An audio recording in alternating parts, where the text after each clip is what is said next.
So, Michael, you mentioned your syllabus, and you mentioned that you've made a change and broke your own rules even. But I was just wondering if you could name one or two particular readings off of your syllabus or your syllabi that really speak to you or really have a particular meaning for you individually. Well, there have been just a host of great recent African novels that we don't cover on the syllabus, and there's so many. And even Oprah's list, there's the book "Say You're One of Us." Mm-hmm. These books that by authors that are coming to light and so forth. We have studied many so-called classics of the African novel that include your Chinua Achebe's, Ousmane Sembène, the great Senegalese writer.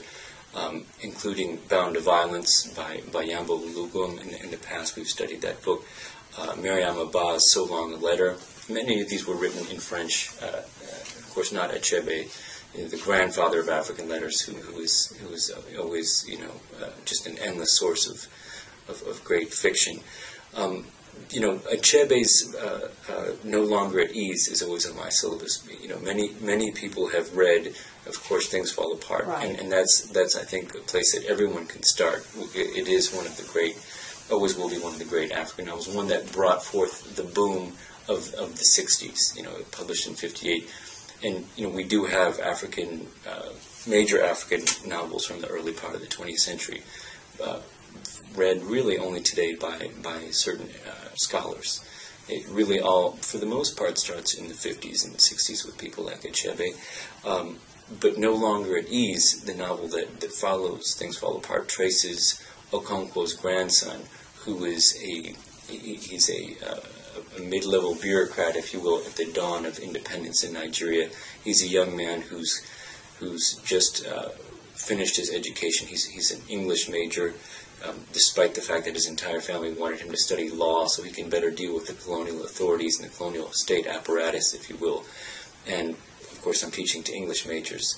So, literature is not something that we simply try to relate to. In fact, often literature gives us an experience that we've never experienced before, but it's also neat when you can in some way relate. So Achebe's work will always be a classic. Some works that really just astounded me when I was studying were works like Yambo Ulugum's Bound to Violence, which it's one of those novels that's become a rare book today. He's an iconoclastic figure in his native Mali, where he's rarely seen, and he shuns the literary world despite his literary prizes in the 60s. But Ulugum's novel, it's like reading, the experience is something like reading Ishmael Reed's Mumbo Jumbo, where you read one of the great 20th century satires. If Ulugum's masterpiece deals with colonialism and Western anthropology in a magisterial way, Reed did the same, I think, in so many ways with American culture and the African American challenge to Eurocentric hegemony. So one of those just incredible satires. There are so many books, and there are so many very difficult, wonderful books that have been written by theorists such as Achille Mbembe of Cameroon, or Riwai Mudimbe of Congo, or Kwame Appiah of Ghana, that are very popular in African studies.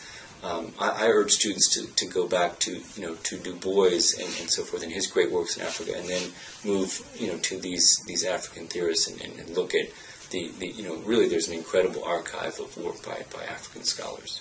I was just going to say, so if you were getting started, let's say we weren't taking your class, but we watched this and we said, well, I'd like to start reading something. A couple of titles that are easy enough for the beginner, for the college level beginner, high school level beginner, and you want to read something, but you're not quite at your level yet, but you want to get in there. What would you suggest? Well, the work that I mentioned by Mariam Aba, the Senegalese female author, So Long a Letter, is written as a letter to her best friend. It's about 100-page work that is very accessible. Of course, as I do think that Achebe is a great place to start. But yes, look at also countries where you have an interest, perhaps, and the Nigerian tradition is astounding, the Cameroonian tradition, but so many countries have just a vast number of great writers. So tell me, you've and traveled films. and I'll films. just interject Sure. that one way to really spark Absolutely. students' interest is film, and I would show films like Jean-Marie Tenot's Afrique, je te plumerai, which is Africa Will Fleece You. When you see a film like that on the contemporary intellectual situation and the colonial legacy in Cameroon in particular, you with its footage of archival footage, you really get an unparalleled view into the history of West Africa. So you've traveled extensively, I'm sure. Tell me where you haven't been in Africa that you would like to go.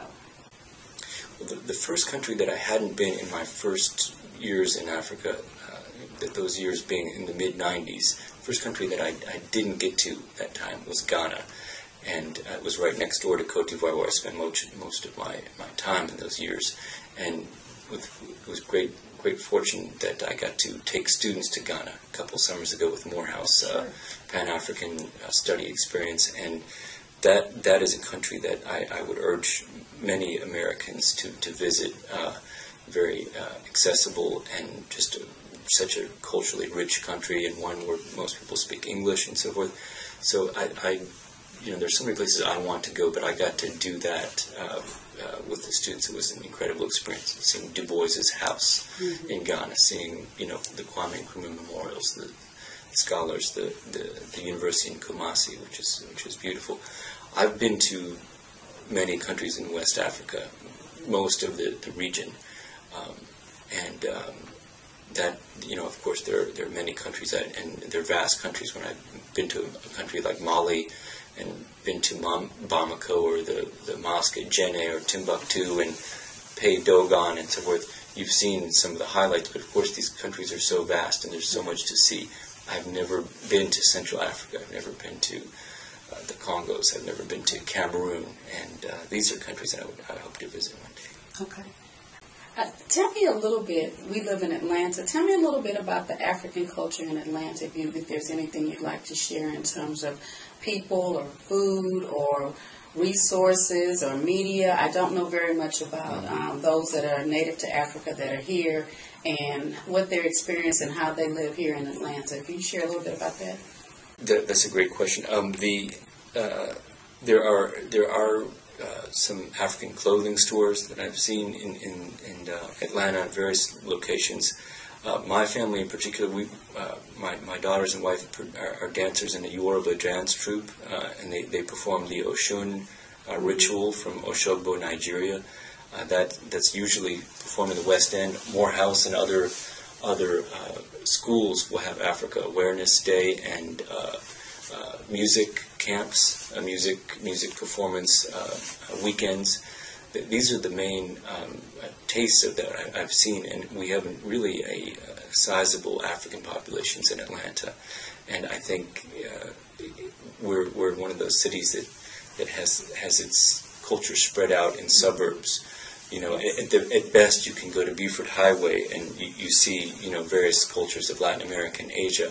African restaurants have integrated into those areas, but have not usually persisted. So I think that the best way to get introduced to African culture in Atlanta is to know someone from an African community who will introduce you to get-togethers and so forth, because it's not like there's a certain neighborhood. Of course, West End is the strongest area for that, and there used to be Fihankra Dance, used to be the Jelly Center. These things have changed and so forth, but there's still a strong presence of African culture there, of course, as you know. Michael, thank you very, very, very, very much. Pleasure. We'd like to offer you an invitation to come back when you finish your next work and tell us all about it, whether it's film or whether it's literature. But we'd love to hear about it, and we appreciate your time this afternoon. It is my pleasure. I'm very grateful. Thank you.